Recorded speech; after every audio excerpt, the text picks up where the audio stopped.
En medio de pruebas, dificultades y situaciones difíciles, tú no nos sueltas, tú nos ayudas, tú nos ministras. Tú eres lo más hermoso, Señor. Hoy queremos agradecerte, pedirte por todos y cada uno, Señor, de los que escuchan tu palabra, reciben los mensajes, son ministrados y por ti, Señor, usándonos como tus siervos. Hoy ponemos este momento en tus preciosas manos, clamando por todos aquellos que tienen necesidad, que están pasando por dificultad en sus hogares, por los hijos, los esposos, las madres, por la enfermedad, por tu vida, Señor, en nosotros. Clamamos en esta hora y te pedimos que nos hables, nos ministres y nos llenes de ti. Te entregamos este momento con temor y temblor, porque la cita es contigo, Señor, con hombres. Y tú mereces todo el amor, el respeto, toda la gloria y la honra. Gracias, Señor Jesucristo. Gracias, Padre eterno, por el poder de tu Santo Espíritu. Amén. Amén. Bueno, ¿cuál sería la respuesta que esperaríamos de la mayoría de los cristianos a los cuales se le preguntara: ¿usted a cuál religión pertenece? Hemos sido adiestrados durante muchos años para responder que lo que tenemos con Dios no es una religión, sino una relación personal. Vamos a ver si eso es cierto. Ese es el tema de hoy: una religión o una relación personal. Según el diccionario mundano, la religión suele definirse como un sistema cultural de determinados comportamientos y prácticas, visiones, éticas, morales, textos, lugares sagrados, predicaciones u organizaciones que relacionan la humanidad a elementos sobrenaturales o espirituales. Resumiendo ese concepto del diccionario, lo que está diciendo aquí es que la religión es toda una construcción de ciertas características que la definen y la apartan de otros conceptos diferentes. Entonces hay una visión de principios morales, ciertos comportamientos, ciertos textos que son propios de esa religión y por tanto unas características que la definen muy claramente. Entonces es fácil diferenciar una religión de otra. Pero fíjense que en esa definición del diccionario está enfocado todo en el comportamiento del hombre, pero para nada se habla de la relación personal con Dios. Sin embargo, esta definición del diccionario, a los que pusimos atención, podemos ver que se puede aplicar a muchos comportamientos, muchas rutinas, muchas reuniones que llamamos cristianas. ¿Por qué? ¿Qué es lo que pasa allí? Continúa el diccionario diciendo: muchas religiones pueden haber organizado comportamientos, reunión el domingo, reunión tal día, reunión de oración, lo que sea, clero. Se establece una clase diferente entre lo que es quienes ministran y quienes se congregan. Una definición de lo que constituye pertenencia a esa religión, lugares santos y escrituras. Otra vez, este complemento de la definición nos muestra cómo se organiza la religión, cómo se estructura, cómo se puede definir, pero para nada nos está hablando de un Dios cercano. El término es muy vago, es un elemento sobrenatural o espiritual. Entonces, lo que vemos es que abajo en la tierra existe una serie de normas creadas por los seres humanos para intentar acercarse a Dios, pero Dios no pareciera entrar mucho en la ecuación. ¿Sí? Dios se encarga básicamente en todas las religiones de dictar una serie de normas, llámense Corán o libro de la Perla del Gran Precio, cosas así por el estilo, pero Dios no toma parte activa en esta religión. Continúa ya la última parte diciendo, la práctica de una religión, oigan, puede incluir rituales, sermones, conmemoraciones o veneración. ¿Veneración a qué? ¿A quién? Bueno, obviamente esta es una definición muy general que pretende englobar todas las religiones y por eso no se vuelve específica. Pero si se dieron cuenta, estos puntos enumerados aquí se pueden aplicar a muchas formas de aproximación cristiana. Vamos a ver que el cristianismo se convierte muchas veces en esto, una serie de comportamientos, una serie de rituales, sermones, por ejemplo, una programación donde dice que la alabanza va antes que la palabra, después de la palabra dan unos anuncios y al final otra vez otra tanda de alabanza, se recogen las ofrendas y la gente se va para su casa y el comportamiento entonces parece que no tiene nada que ver con esta religión. Ese es el punto. Nada de esto define una relación personal con Dios. Entonces, como cristianos hacemos bien en decir que no tenemos una religión. Hasta ahí todo va bien. Porque hay que tener en cuenta que el ser humano por naturaleza busca un sistema que lo aproxime a lo divino. Lo estableció ya en el principio, en Génesis, en la reunión que intentó tener Caín con Dios y que tuvo Abel con Dios, y a partir de ahí se fue estableciendo con una serie de normas. Oigan bien, yo no estoy tratando de decir que para no ser religiosos no tengamos reuniones, iglesias, sermones y ciertas prácticas repetidas, no estoy diciendo eso. Lo que estoy diciendo es que debemos tener, si la tenemos, una rutina con conciencia, una rutina por el hecho de que se repiten ciertas cosas, con conciencia, con corazón, sin frialdad, con el espíritu. Porque si no, algo no va a cuadrar dentro del ser humano.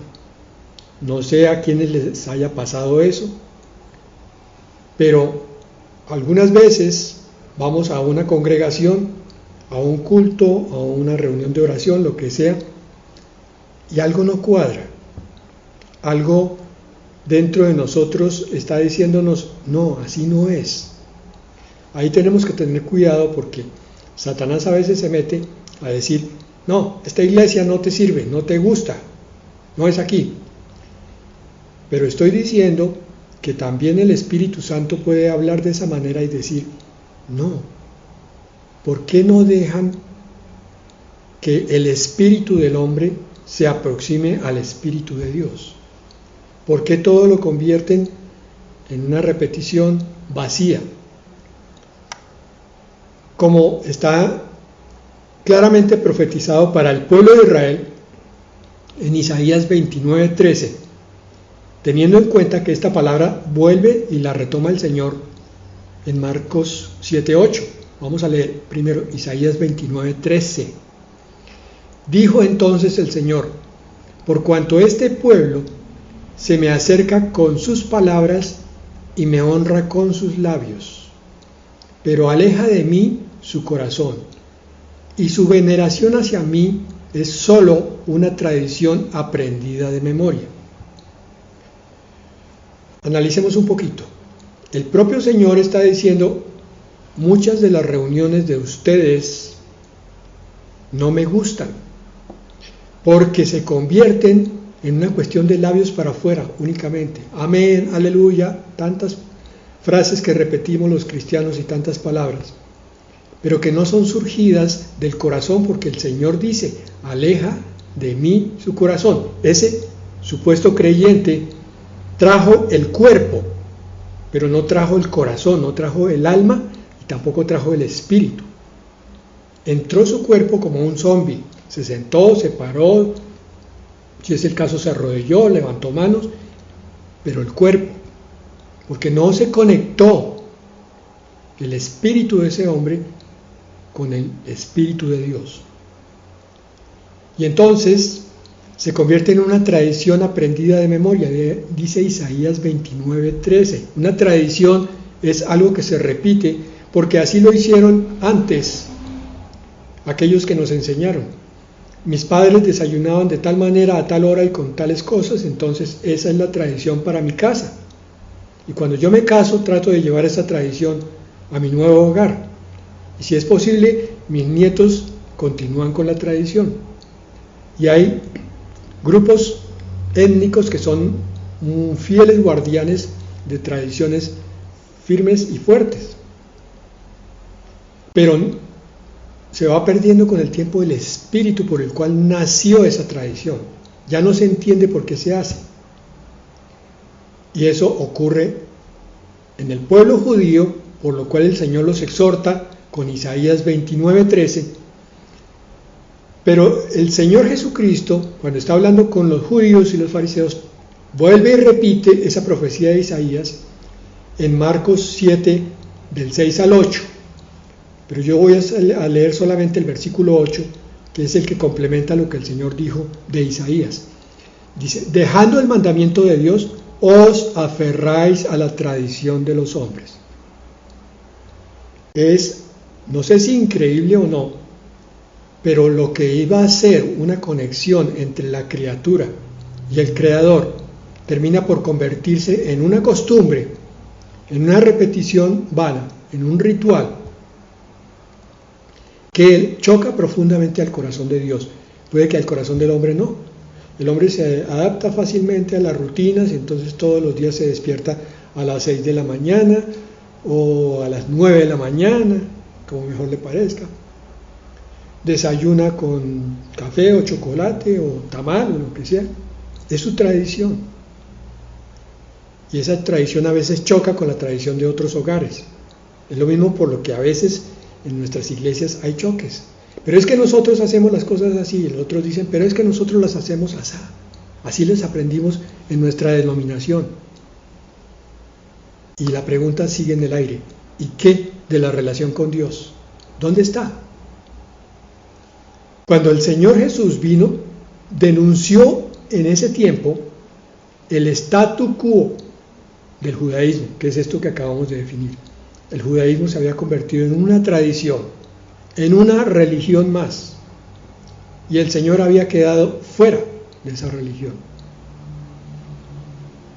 La pregunta sería, si el Señor viene a hoy, en este momento, ¿qué diría? ¿En qué clase de relación estamos con Él? Me refiero a la que tenemos en el culto, a la que tenemos en la enseñanza, a la que tenemos en nuestro día a día. ¿Es relación o es tradición?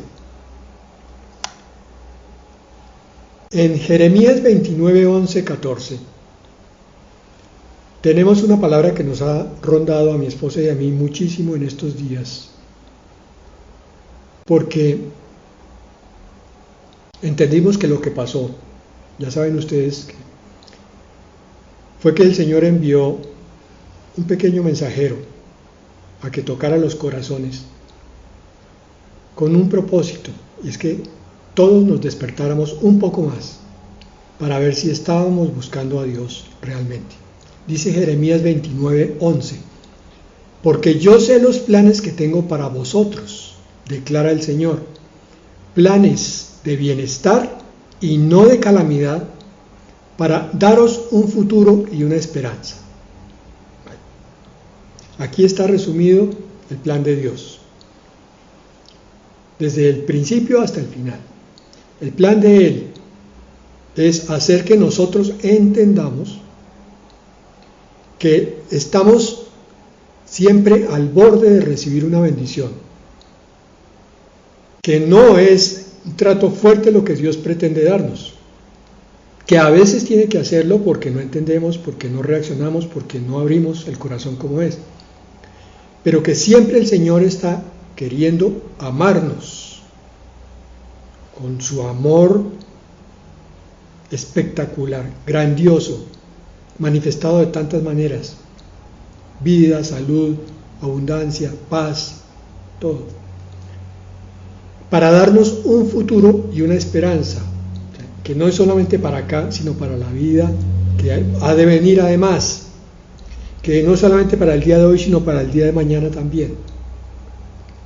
Pero que todo eso se queda en una función, y es que la bendición nos conecte con el que bendice. Por eso, allí mismo continúa diciendo, me invocaréis y vendréis a rogarme y yo os escucharé. Claro, cuando el creyente se vuelve consciente de la relación viva con Dios, entonces va a acercarse a Él porque sabe que el Padre que tiene es el dador de todas las cosas. Entonces va a invocarlo y le vamos a rogar y Él nos escuchará, es su promesa. Pero con un ítem a considerar, me buscaréis, continúa, y me encontraréis cuando me busquéis de todo corazón. Esto es muy diferente a una tradición, a una religión, a un ritual repetido. Entonces, esta enseñanza, hermano, no pretende ponerte el dedo y decirte que tú eres culpable de vivir en una tradición y que yo también. Lo que la palabra nos está mostrando es que debemos siempre, más bien, en vez de sentirnos regañados, entender que debemos vigilar continuamente, no caer en una tradición con el Señor, en una repetición vana, porque debemos buscarlo para encontrarlo, pero cuando lo busquemos de todo corazón. Más adelante vamos a ver los 3 grandes principios que se necesitan para encontrarnos con Dios. Continúa Jeremías 29, me dejaré hallar de vosotros, declara el Señor, y restauraré vuestro bienestar y os reuniré de todas las naciones y de todos los lugares donde os expulsé. Se está refiriendo primariamente al pueblo judío. Profecía de primer cumplimiento para ellos. Cuando ellos lo busquen con todo su corazón, no con sus tradiciones, que es lo que ha estado pasando durante tantos años. Miles de años antes de que Jesucristo viniera y miles de años después de que Jesucristo vino. Ha seguido la tradición, pero ellos no son los únicos culpables. Las otras religiones dicen que buscan a Dios, pero todo lo convierten en tradiciones de hombres. No caigamos nosotros como cristianos en el mismo error. Y entonces, ¿qué es lo que tenemos que hacer? Bueno. ¿Cuáles son los requisitos de una reunión cristiana? De una reunión cercana con Dios, verdaderamente cristiana. Dijimos que eran 3 puntos. Primero, ya Jeremías 29:13 nos dijo que era con todo el corazón. No es que yo vengo a ver qué pasa, o vengo porque me toca, o vengo porque si no el pastor me regaña. Jeremías 29:13, me buscaréis y me hallaréis, porque me buscaréis de todo vuestro corazón. Grábate esta palabra, hermano. Abre tu corazón en este momento y ponla allí. Lo buscarás y lo encontrarás cuando lo busques con toda tu intención, con todo tu propósito, con todas tus fuerzas y con toda tu alma. Esa es la forma de buscar la relación con Dios. La religión con Dios es dejarse dormir, apagar, enfriar, solamente repetir. Hacer acto de presencia corporal, pero no de alma ni de espíritu. Segundo, para reunirme con Dios, tengo que reconocerlo. Por tanto, al reconocer a Dios como mi creador, reconozco mi total dependencia de Él. Aquí es donde fallan muchos. De pronto tienen la buena intención, pero no han rendido todas las porciones de su ser, porque no dependen de Dios para todo. Romanos 11:36 nos dice, ¿recuerdan esa palabra? Porque de Él y por Él y para Él son todas las cosas. A Él sea la gloria por los siglos. Amén. Cuando yo empiezo finalmente a entender que todo lo que hay en este mundo es de Él, que todas las cosas ocurren por Él, porque las permite o porque las envía, por Él, y para Él, para que todo sea para su gloria, para que todo obre para bendición, para que el que es bendecido entonces termine alabando el nombre de Dios. Todo es de Él y para su gloria. Una predicación es para la gloria de Dios, no para la gloria del hombre. Una iglesia es para la gloria de Dios, no para la gloria de un grupo, ni de un nombre, ni de un pastor. Y la tercera condición es pedir sinceramente ese encuentro con Dios.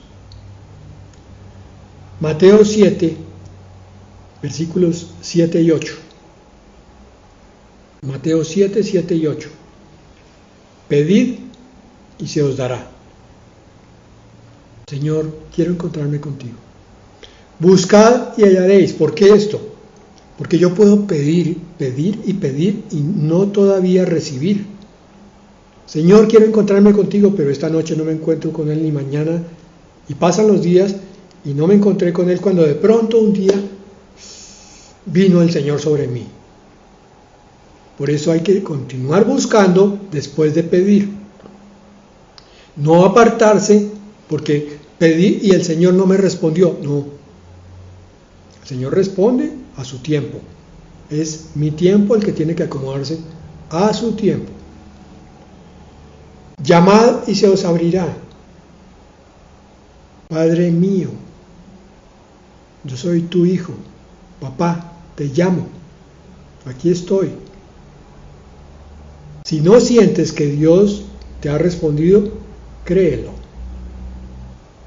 No caigas en el error de dudar, porque allí es donde entra la fe. Vas a ver que Dios va a responder esa petición de encontrarse los dos, tú y Él, pero en su voluntad, en su tiempo, en su propósito, mejor dicho, como a Él le place, no como tú quisieras. Esta es tal vez la enseñanza más difícil de aprender, esa última, que hay que seguir buscando el encuentro con Dios, pase lo que pase. Y que una vez que se logre un encuentro con Dios, no necesariamente la siguiente vez se va a repetir igual. Puede que otra vez el Señor aparentemente desapareció, porque está esperando que vuelvas a pedir, vuelvas a llamar, y vuelvas a buscar para acostumbrarte a depender siempre de Él, no de que ya está satisfecho tu deseo y ya, listo, ya hablé con Dios. Entonces, ¿cuál es el propósito final de la Escritura? ¿No es el de mostrar el camino al Padre? Es decir, ¿para qué quiero yo un encuentro con Dios? Es que luego el propósito que Dios nos muestra en la Escritura es el hecho de que Dios y su criatura anden juntos y quieran las mismas cosas. Estoy traduciendo la palabra de Dios al lenguaje nuestro cotidiano. En Juan 14:2 el Señor nos muestra esto. Hoy lo vamos a ver desde otra perspectiva. Juan 14:2. Hay muchos lugares en la casa de mi Padre. Si no fuera así, se los diría, voy a prepararles un lugar, y si voy y preparo un lugar para ustedes, regresaré, les llevaré conmigo para que estén donde estoy yo. Miren, ¿qué está mostrando el Señor Jesucristo? Que el plan de su venida primera y el plan de su venida segunda era para que nosotros estuviéramos con Él. Es el plan de toda la Escritura, acercarnos a Él para que queramos vivir con Él. Eso lo hace de muchas maneras, nos permite caer en errores y en pecado para que sepamos cuáles son las consecuencias y un día le digamos voluntariamente, Señor, ya no quiero pecar más, quiero vivir en santidad, quiero estar contigo, ya estoy aburrido, Señor, de las consecuencias del pecado en mi vida y de toda la frialdad que viene sobre mí cuando peco y me aparto de ti. Entonces, el Señor dice, ¿estás entendiendo? Te voy a sostener ahora sí. Juan 14:4 dice, ustedes saben el camino para ir a donde yo voy. ¿Cuál será ese camino? Tomás lo pregunta. Señor, nosotros no sabemos a dónde vas. ¿Cómo vamos a saber el camino para ir a donde tú estás? Juan 14:6. Jesús le dijo, yo soy el camino, la verdad y la vida. Solamente por mí se llega al Padre. Esto lo hemos tomado como ese camino de vida, de espiritualidad que finalmente nos va a llevar a la presencia de Dios en la eternidad. Pero pocas veces lo tomamos como que Jesús es el camino hoy que nos va a llevar a la presencia del Padre hoy. Entonces preguntémonos las siguientes cosas. ¿Será que el propósito de Dios será formar teólogos aburridos? ¿Para eso constituye una iglesia? ¿Para que yo tenga que ir curso tras curso y convertirme finalmente en un teólogo? Y después hablo y todo el mundo se me queda dormido y nadie ve un testimonio de vida. O puede que no los aburra hasta ese punto, pero hablo y predico y expongo y la gente no sabe cómo aplicar esos conceptos que a mí me enseñaron en teología. No estoy contra la teología, estoy contra la teología que no se puede aplicar en forma práctica. Y la teología viene de la Escritura. La teología es la forma como se organiza los principios que Dios enseña en su palabra, una perla por aquí, otra perla por allá, otra por allá. Entonces la teología es buena en sí misma, pero de pronto la hemos idolatrado, la hemos endiosado de tal manera que en vez de acercarnos a Dios nos aparta de Él. Se nos convirtió en una teoría que ya no nos está sirviendo en el día a día. ¿Será que el propósito de Dios es hacer sermones dominicales que casi nadie pone en práctica? ¿El de la teología es el camino? ¿El sermón es la verdad? ¿O será que el propósito de Dios era formar otra religión más, como todas las que produce el mundo? ¿Esa es la vida? ¿Por qué entonces tantos cristianos viven como huérfanos? ¿Por qué tantos no logran reunirse familiarmente con su papá? El Señor Jesucristo nos lo dijo, y es porque tenemos un inconveniente en el siglo XXI. Hemos usado tantas veces ciertas frases que han perdido su verdadero significado, y ese es el caso de la comunión con Dios. Nuestra razón complica todas las cosas. La comunión con Dios debiera ser algo muy sencillo, no tiene por qué ser complicado. No tiene por qué ser religioso, no tiene por qué ser racional, o con pasos, o puntos. Es el Señor el que está mostrándonos en la Escritura que quiere acercarnos. Entonces, si Él es el camino, si Él es la verdad y es la vida, entonces, ¿qué nos faltaba entender en el último punto? Mateo 11:28. Venid a mí todos los que estáis trabajados y cargados, y yo os haré descansar. El propósito de la reunión de Dios contigo esta noche, como la tengas planificada, mejor si dejas que Dios sea el que te la planifique, es el de que tú te acerques. Primero, vengan a mí, ve tú a Él, en forma activa, sabiendo que te estás acercando, sabiendo que ya le pediste al Señor que te permitiera esa cercanía. Vas a Él porque estás trabajado y cargado, estás cansado de tanta religiosidad, de tanto ritual repetido sin sentido, sin respuesta. Estás cansado de leer la Escritura porque toca, pero no encuentras respuestas vivas. Y estás cansado de ir a cultos donde no pasa nada. Ahora quieres entregarle tu trabajo y tu carga. Señor, vengo a ti y aquí estoy. Y entonces, cuando estés delante de Él, simplemente acércate, simplemente háblale, cuéntale. Simplemente suelta todo peso y toda opresión. Le vas a contar cuáles son tus preocupaciones y vas a ver que Él las toma. Le vas a contar cuáles son tus miedos. ¿De qué estás asustado? No me digas que no tienes ninguno. Todos manejamos uno u otro de esos miedos ocultos que a veces ni siquiera confesamos a nosotros mismos y mucho menos a nadie. Miedo a las alturas, miedo a ser atropellado, miedo a morir de cáncer, lo que sea. Señor, tengo miedo de esto. Tengo miedo de no alcanzar la vida eterna. Allá muy adentro lo vengo a traer. Hablaremos con Él sobre esa sospecha de enfermedad dolorosa y amenazante que todavía no nos han diagnosticado, pero que nosotros pensamos que puede ser. ¿Por qué? Porque en nuestra casa mi familiar se enfermó de eso. Entonces yo creo que de pronto yo puedo tener lo mismo.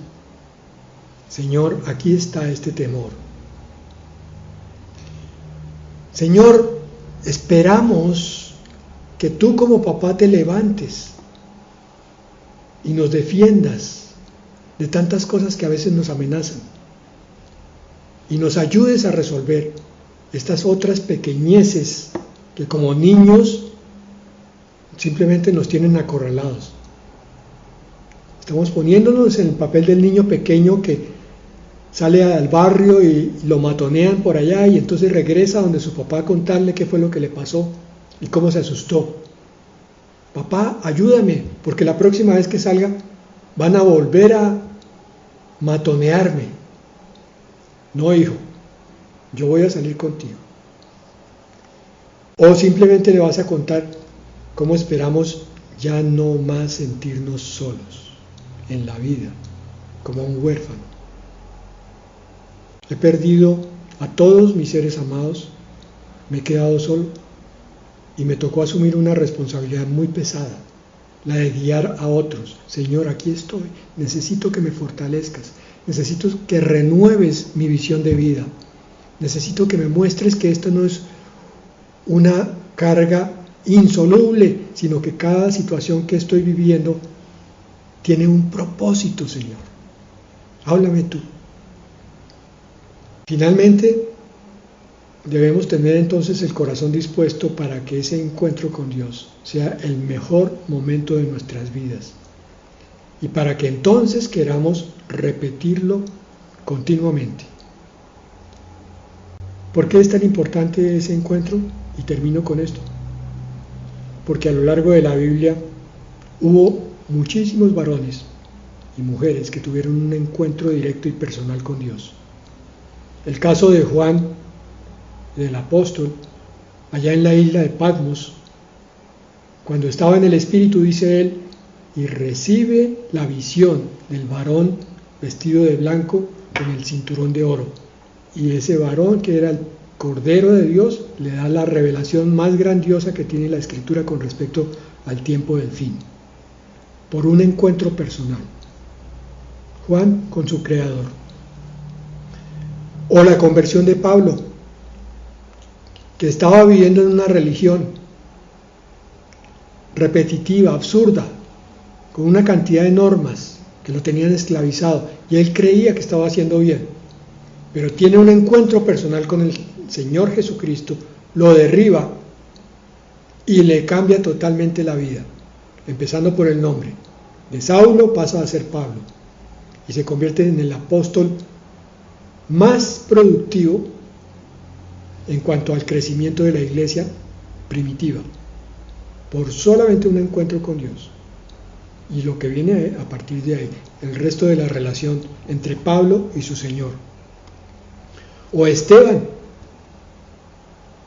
que tiene un magnífico testimonio de vida, que en su congregación es apreciado como creyente excelente, pero que cuando llega el momento de la verdad, que es el de su muerte, apedreado, él tiene un encuentro personal cuando ve los cielos abiertos y ve a Dios sentado en el trono y a la diestra el Hijo del Hombre, por el que sabe que está muriendo, y muere gozoso por eso. Y visiones, pues hay muchas más.